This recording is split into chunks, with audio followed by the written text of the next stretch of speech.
जय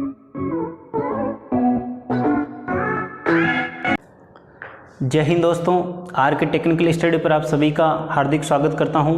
दोस्तों, इतने दिन हमारा डीसी जनरेटर चल रहा था, आज डीसी जनरेटर कंप्लीट हुआ और आज हम डीसी मोटर का अध्ययन करेंगे। डीसी मोटर का अध्ययन करने से पहले दोस्तों, आप यदि मेरे चैनल पर नए हैं तो मेरे चैनल को सब्सक्राइब करें और मेरे पिछले वीडियो ज़रूर देखें, जिससे आपको प्रत्येक टॉपिक समझ में आए। डीसी जनरेटर के प्रत्येक टॉपिक का मेरे चैनल पर वीडियो उपलब्ध है।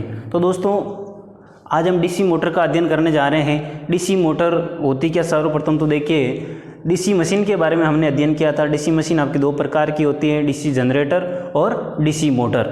देखो, डीसी जनरेटर क्या होता है, जो क्या करता है, यांत्रिक एनर्जी को इलेक्ट्रिकल एनर्जी में चेंज करता है, उसको कहते हैं डीसी जनरेटर। लेकिन डीसी जनरेटर के जस्ट विपरीत होती है आपकी डीसी मोटर। डीसी मोटर क्या करती है, डीसी मोटर इलेक्ट्रिकल एनर्जी को मैकेनिकल एनर्जी में आपके क्या करती है, चेंज करती है, उसको हम कहते हैं डीसी मोटर। देखिए, डीसी मोटर के बारे में हम उनके भागों के बारे में, उनकी संरचना के बारे में अध्ययन करते हैं। ठीक है, डीसी मोटर का उपयोग दोस्तों रेलवे के अंदर किया जाता है। डीसी मोटर की जो होती है टॉर्क हाई होने के कारण इसका उपयोग रेलवे के अंदर किया जाता है। देखिए डीसी मोटर देखो, आपको ये बनावट दिख रही होगी। डीसी मोटर के प्रत्येक भागों के बारे में मैंने बनाया है। देखो, सर्वप्रथम देखिए, डीसी मोटर को जब हम खोलते हैं तो ये वाला जो भाग होती है, सबसे पहला भाग, उसको कहते हैं एंड प्लेट। ठीक है, सबसे पहले हम प्लेट खोलते हैं, एंड प्लेट होता है। एंड प्लेट के अंदर यहाँ पर होता है वेंटिलेशन लगे होते हैं, जिससे क्या होता है, जो मोटर की वाइंडिंग होती है उसको हवा मिलती है वेंटिलेशन की सहायता से। ठीक है, इनको कहते हैं वेंटिलेशन। अब देखो दोस्तों, वेंटिलेशन के बाद जो वेंटिलेशन के अंदर जो प्लेट के अंदर एक बेरिंग फिट होता है। ठीक है, यहाँ पर बेरिंग होता है, जो क्या करता है, बेरिंग के अंदर शाफ्ट लगी होती है और शाफ्ट घूमने के साथ में बेरिंग घूमता है। ठीक है, उसके बाद जो ये वाला जो भाग है, इसको कहते हैं स्टेटर। क्या कहते हैं, स्टेटर, जो घूमता नहीं है, बिना जो स्थिर होता है उसको बोलते हैं स्टेटर। स्टेटर किसका बना होता है, देखो, स्टेटर बना होता है सिलिकॉन स्टील का बना होता है। किसका बना होता है, सिलिकॉन स्टील का बना होता है। सिलिकॉन स्टील की जो पट्टियाँ होती है, पतली पतली पट्टियाँ, उन गोल वर्ताकार जो पट्टियाँ होती है, इस प्रकार की पट्टियों को मिलाकर क्या बनाया जाता है, स्टेटर बनाया जाता है। ठीक है, अगला जो देखो, ये जो अंदर आपको ये संरचना दिख रही है, वाली जो संरचना, ये है आपके फील्ड पोल।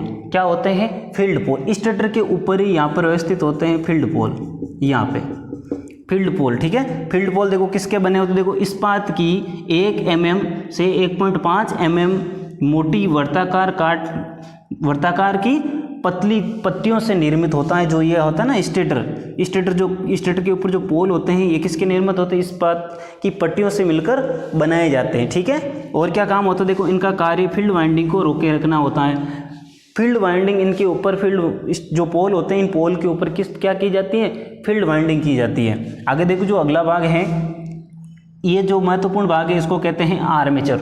आपको दिख रहा होगा, ये आर्मेचर है। देखो, आर्मेचर किसका बना होता है, आर्मेचर बना होता है आपके स्टील का, मतलब इस्पात का बना होता है। वो भी इस्पात की पट्टियाँ होती पतली पतली, उनको वार्निश या ऑक्साइड की सहायता से जोड़कर जो प्रत्येक पत्ती होती है, इनकी प्रत्येक पत्ती को वार्निश या ऑक्साइड की सहायता से लेमिनेटेड किया जाता है, इनको विद्युत रोधी किया जाता है। उसके बाद उसको आपस में जोड़ा जाता है।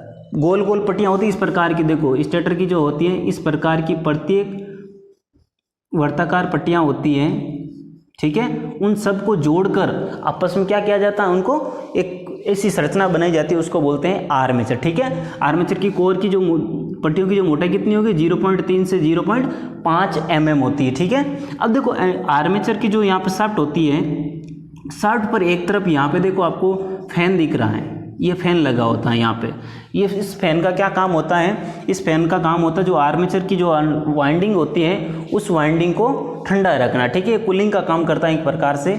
आगे देखो, आर्मेचर की जो दूसरी साइड में यहाँ पर ये होता है कम्यूटेटर लगा होता है। क्या इसको क्या कहते हैं, कम्यूटेटर कहते हैं। और कम्यूटेटर किसका बना होता है, कठोर तांबे का बना होता है। किसका बना होता है, कठोर तांबे का बना होता है। कम्यूटेटर का क्या कार्य होता है, यहाँ पर कार्बन ब्रश लगे होते हैं डीसी मोटर के अंदर। यहाँ पे इन कार्बन ब्रशों की सहायता से जो हम डीसी सप्लाई देते हैं मोटर को, वो डीसी सप्लाई क्या करेगा, इस आर्मेचर चालकों को देगा।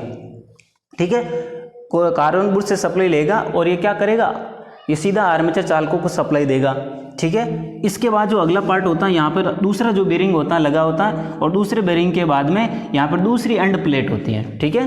दूसरी एंड प्लेट होती है, और दूसरी एंड प्लेट में भी यहाँ पर वेंटिलेशन होते हैं, जिससे क्या होता है, इधर वाली जो वाइंडिंग होती है वो ठंडी रहती है। इस प्लेट के ऊपर ही यहाँ पर आपके होते हैं टर्मिनल बॉक्स। क्या होता है? टर्मिनल बॉक्स होता है, जिसकी सहायता से हम विद्युत सप्लाई इस मोटर को देते हैं, ठीक है।